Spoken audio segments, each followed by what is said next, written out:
pause. Merci d'écouter RTL. Le Premier ministre Manuel Valls va donc dialoguer avec vous. Auparavant, Monsieur le Premier ministre, juste une question.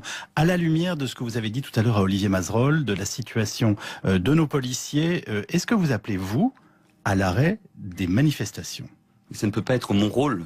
Manifester est encore une fois un droit constitutionnel.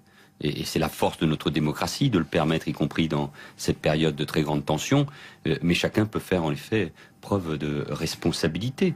Un projet de loi, en l'occurrence la loi travail portée par Myriam El Khomri, a été adopté par l'Assemblée nationale. Le débat va se poursuivre au Sénat, puis ensuite de nouveau à l'Assemblée nationale. Il faut respecter aussi ce temps démocratique. Mais vous dites aux organisateurs, vous avez une responsabilité. Réformistes, je pense à la CFDT, à l'UNSA, à la CFTC, à la CFE-CGC, ont bâti un compromis avec le gouvernement. Il y a moins de monde aujourd'hui dans la rue, donc que chacun prenne ses responsabilités. Et en même temps, je ne veux pas confondre, je le dis encore une fois, les manifestants, les syndicalistes, avec ceux qui commettent ces violences inacceptables à l'égard des policiers. Alors justement, Irène nous appelle de Bondy en Seine-Saint-Denis. Elle a une question à vous poser, notamment concernant les forces de l'ordre et les forces de police. Bonjour Irène.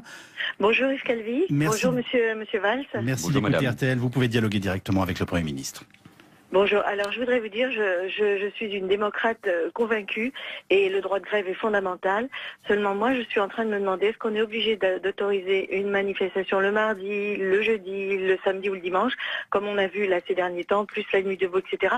Je me dis à un moment, nos forces de police elles vont être épuisées et quand va arriver l'euro le 10 et on sait que la menace terroriste est là, c'est pour ça qu'on est en état d'urgence, je me dis est-ce qu'on est obligé d'autoriser toutes ces manifestations? Est-ce qu'on peut pas se cantonner à une importante par semaine, je sais pas, mais on peut pas faire ça parce que là on voit bien qu'ils sont épuisés. En plus, ça donne une image absolument déplorable de notre pays et les gens là qui vont venir aussi pour l'euro, ils se disent bah ils vont tenir le coup, ils vont arriver à maintenir l'ordre, etc. Qu'est-ce que vous en pensez? Est-ce qu'on est obligé de dire oui à toutes les demandes? Nous sommes dans un état de droit, madame, même si je comprends parfaitement votre question. Si nous décidions d'interdire un certain nombre de manifestations, la justice administrative, mettrait en cause, casserait cette décision. Donc, votre question, elle est juste. C'est au fond une forme d'appel à ceux qui organisent régulièrement ces manifestations. Encore une fois, cette semaine, vous venez de le rappeler, une manifestation mardi, une autre aujourd'hui. Je ne vois pas quel est véritablement le but aujourd'hui. Je le rappelle. Le texte de loi a été adopté par l'Assemblée nationale. Et puis en même temps, vous avez raison, cela nécessite à chaque fois un engagement très important des forces de l'ordre, même si je veux rappeler que les incidents très graves de hier ont eu lieu alors qu'il n'y avait pas de manifestation. C'était une manifestation interdite, à laquelle faisaient face une nouvelle fois les policiers. Mais chacun doit faire preuve de responsabilité. Et en effet, la tâche des policiers et des gendarmes est difficile. Il y a de nombreuses missions. Dans quelques jours, dans quelques semaines, nous allons accueillir l'Euro de foot.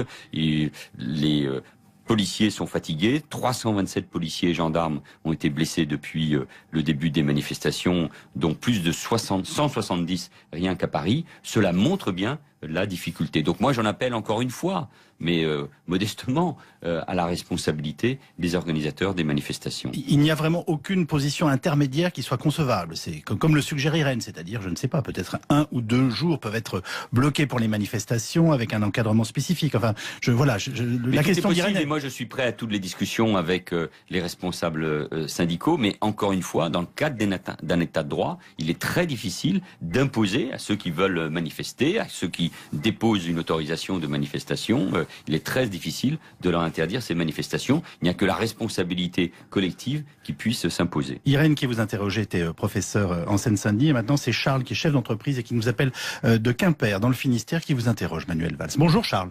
Bonjour Monsieur Calvi, bonjour Monsieur le Premier ministre. Bonjour Charles. Ma question concerne les appels au meurtre qui ont été effectués place de la République par 2 jeunes filles qui brandissaient des pancartes sur lesquelles il était mentionné sur le pont d'Avignon, on pend tous les patrons.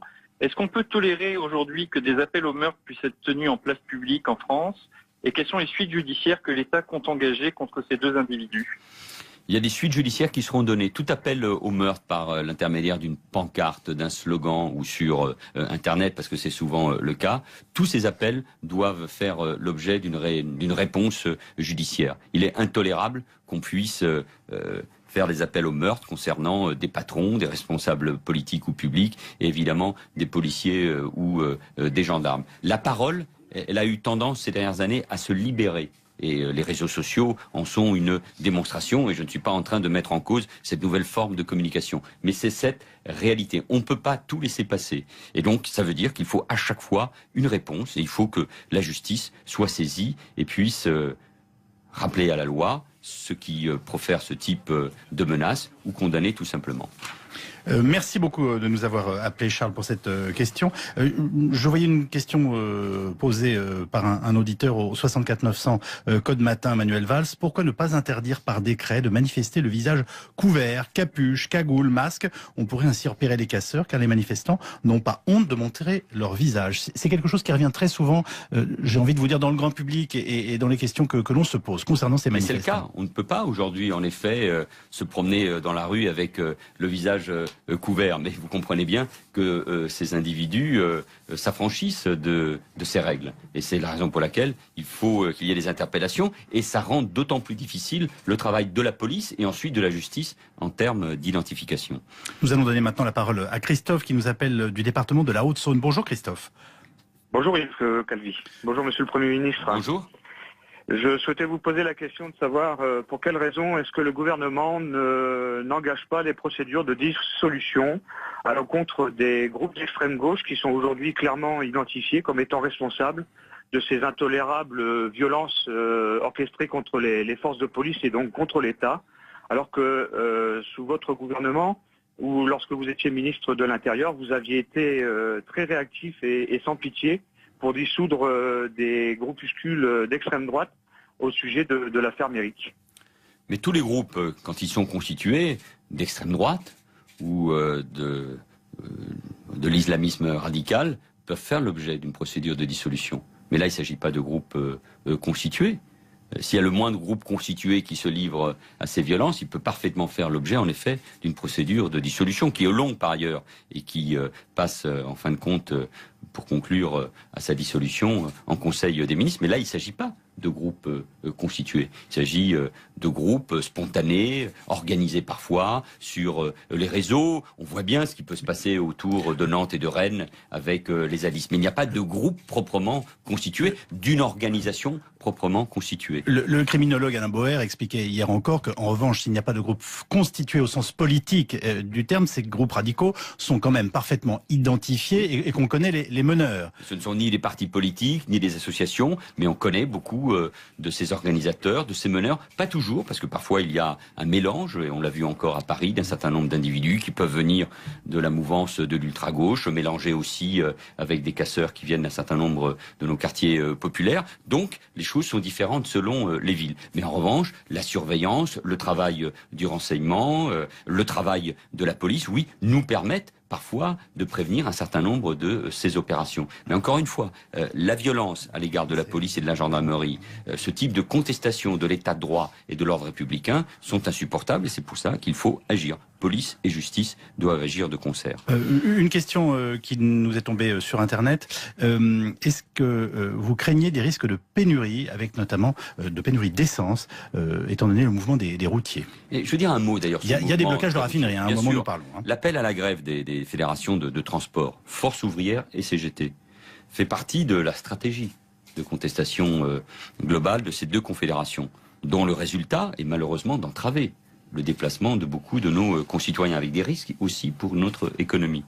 Ces deux organisations, qui sont minoritaires dans le transport routier, veulent attiser les inquiétudes en faisant croire que la loi travail, mènerait à baisser la rémunération des heures supplémentaires des routiers, 10% au lieu de 25%. Et moi, je veux rassurer les conducteurs. Et en tout cas, je veux donner cette information aux Français, mais dénoncer aussi les contre-vérités sur ce projet de loi.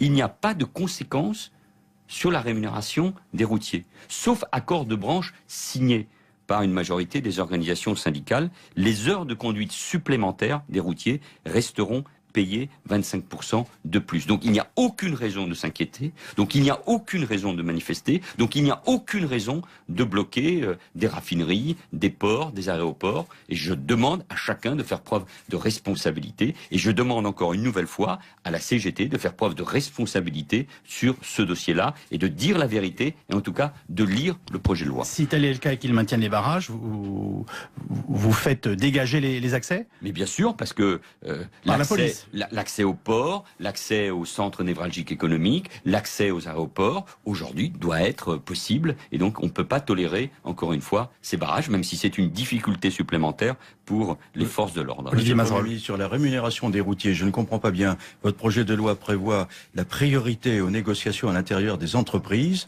Et là, vous nous dites non, ça ne sera pas le cas. Non, parce que sauf accord de branche signé par une majorité des organisations syndicales, on ne peut pas mettre en cause aujourd'hui les heures supplémentaires. Donc, si Or, la depuis branche prévoit de maintenir à 25%, aucune entreprise de transport ne pourra descendre bien à 10%. sûr, parce que depuis 2008, les organisations syndicales du secteur des transports routiers n'ont jamais souhaité signer d'accord réduisant la rémunération des heures supplémentaires. Et si jamais un accord de ce type devait être signé, c'est que les organisations syndicales auraient négocié des solides contreparties sur l'évolution salariale, par exemple. Ça n'est pas le cas, donc il n'y a aucune raison de s'inquiéter. La ministre du Travail, Myriam El Khomri, le rappelait encore hier à l'Assemblée nationale, donc il faut que chacun entende bien ce message. Monsieur le Premier ministre, les auditeurs d'RTL continuent de vous interroger au 3210. C'est le tour maintenant de Jean-Pierre qui nous appelle de Beauvais dans le département de l'Oise.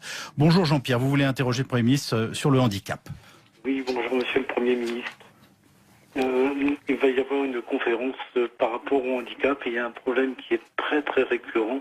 C'est que moi je suis handicapé visuel et comme beaucoup d'handicapés, on est obligé de repasser tous les 5 ans devant une commission alors qu'on a un handicap définitif et ça devient très très lourd. De plus, vous avez le problème suivant aussi pour l'allocation aux adultes handicapés. Quand vous êtes salarié, vous êtes obligé de faire une déclaration tous les 3 mois et c'est très très lourd.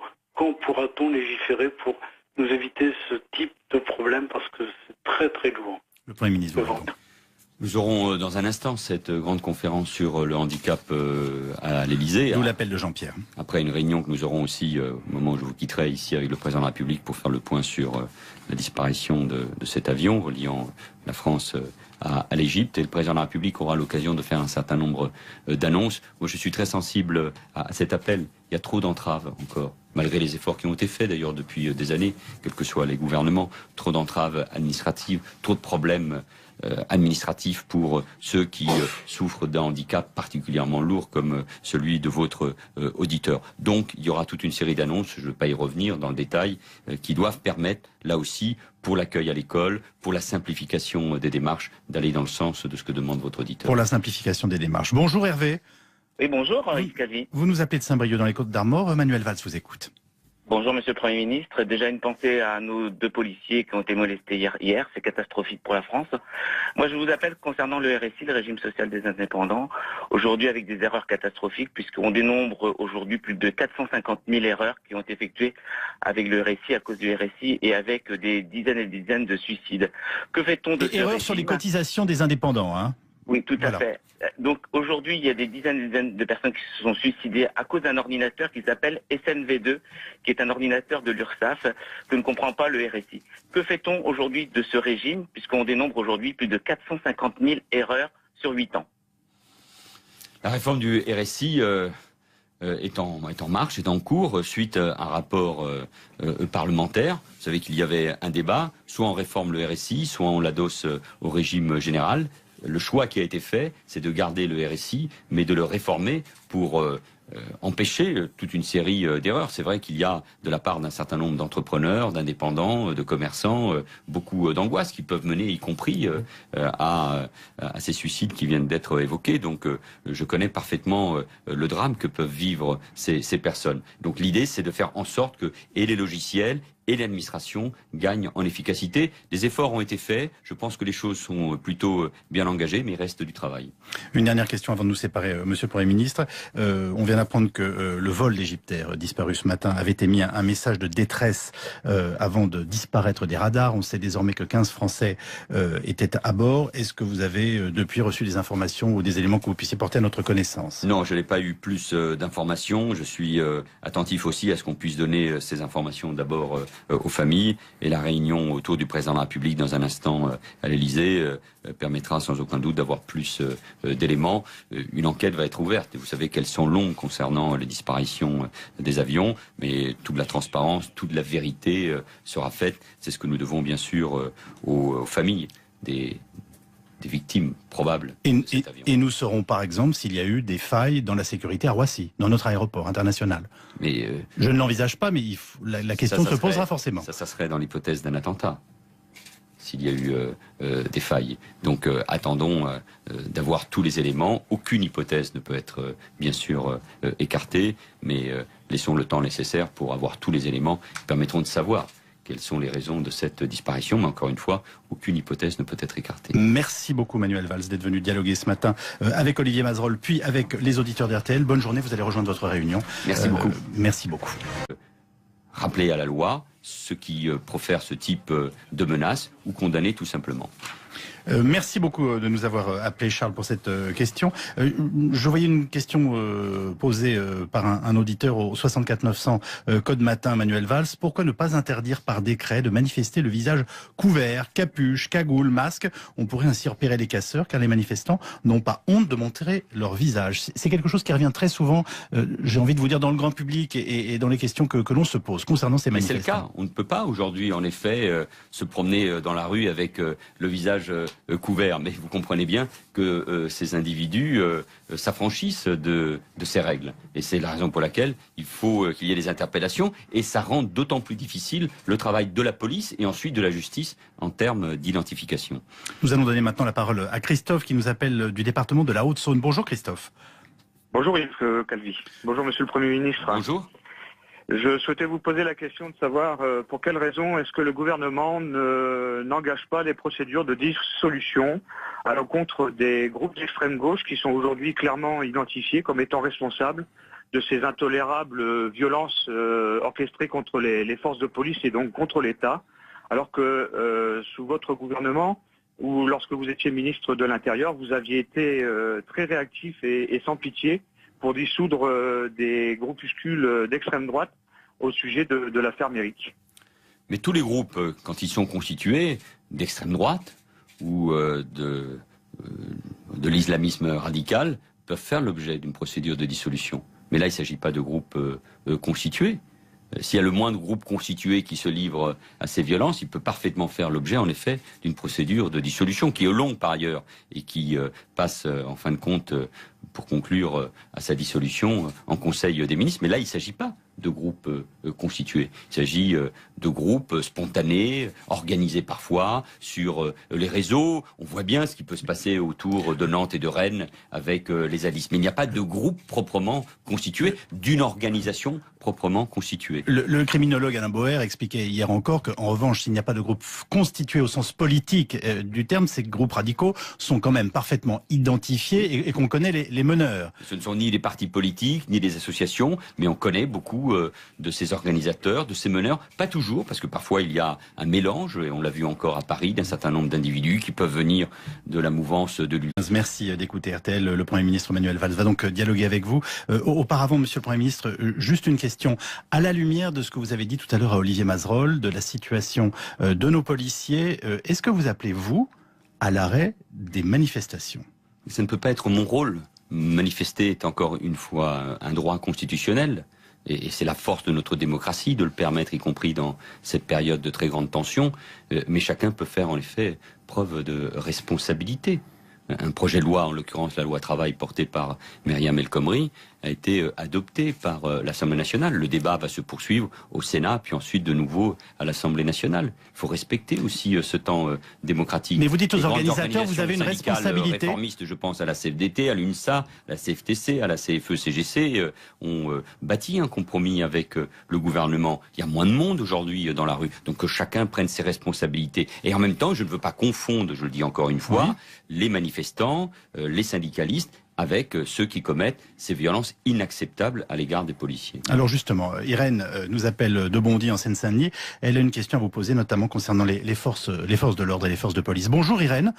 Bonjour Yves Calvi. Merci. Bonjour monsieur Valls. Merci Bonjour, d'écouter madame. RTL. Vous pouvez dialoguer directement avec le Premier ministre. Bonjour. Alors, je voudrais vous dire, je suis une démocrate convaincue et le droit de grève est fondamental. Seulement, moi, je suis en train de me demander est-ce qu'on est obligé d'autoriser une manifestation le mardi, le jeudi, le samedi ou le dimanche, comme on a vu là ces derniers temps, plus la nuit debout, etc.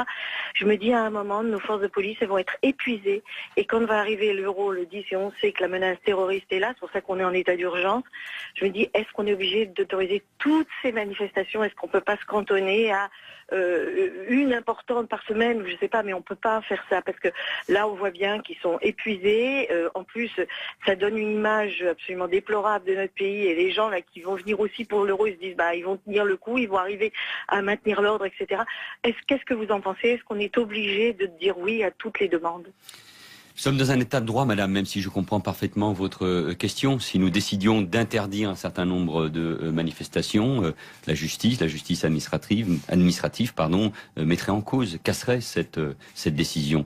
Donc, votre question, elle est juste, c'est au fond une forme d'appel à ceux qui organisent régulièrement ces manifestations. Encore une fois, cette semaine, vous venez de le rappeler, une manifestation mardi, une autre aujourd'hui. Je ne vois pas quel est véritablement le but ultra-gauche, mélangé aussi avec des casseurs qui viennent d'un certain nombre de nos quartiers populaires. Donc, les choses sont différentes selon les villes. Mais en revanche, la surveillance, le travail du renseignement, le travail de la police, oui, nous permettent parfois de prévenir un certain nombre de ces opérations. Mais encore une fois, la violence à l'égard de la police et de la gendarmerie, ce type de contestation de l'état de droit et de l'ordre républicain sont insupportables et c'est pour ça qu'il faut agir. Police et justice doivent agir de concert. Une question qui nous est tombée sur Internet. Est-ce que vous craignez des risques de pénurie, avec notamment de pénurie d'essence, étant donné le mouvement des routiers? Et je veux dire un mot d'ailleurs. Il y a des blocages de raffinerie, à un moment nous parlons. L'appel à la grève des fédérations de transport, Force ouvrière et CGT, fait partie de la stratégie de contestation globale de ces deux confédérations, dont le résultat est malheureusement d'entraver le déplacement de beaucoup de nos concitoyens, avec des risques aussi pour notre économie. Ces deux organisations, qui sont minoritaires dans le transport routier, veulent attiser les inquiétudes en faisant croire que la loi travail, mènerait à baisser la rémunération des heures supplémentaires des routiers, 10% au lieu de 25%. Et moi, je veux rassurer les conducteurs. Et en tout cas, je veux donner cette information aux Français, mais dénoncer aussi les contre-vérités sur ce projet de loi.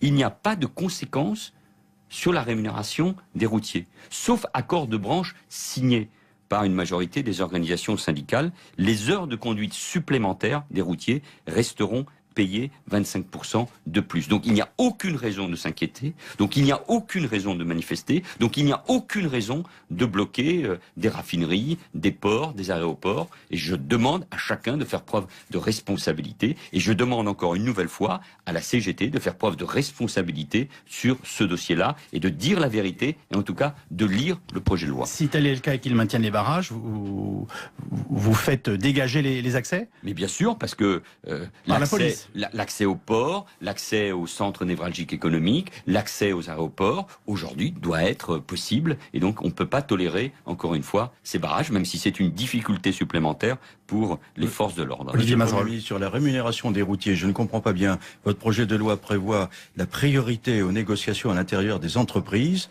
Et là, vous nous dites non, ça ne sera pas le cas. Non, parce que sauf accord de branche signé par une majorité des organisations syndicales, on ne peut pas mettre en cause aujourd'hui les heures supplémentaires. Donc, si or, depuis prévoit de maintenir à 25%. Aujourd'hui, je le rappelais, le texte de loi a été adopté par l'Assemblée nationale. Et puis en même temps, vous avez raison, cela nécessite à chaque fois un engagement très important des forces de l'ordre, même si je veux rappeler que les incidents très graves de hier ont eu lieu alors qu'il n'y avait pas de manifestation. C'était une manifestation interdite, à laquelle faisaient face une nouvelle fois les policiers. Mais chacun doit faire preuve de responsabilité. Et en effet, la tâche des policiers et des gendarmes est difficile. Il y a de nombreuses missions. Dans quelques jours, dans quelques semaines, nous allons accueillir l'Euro de foot.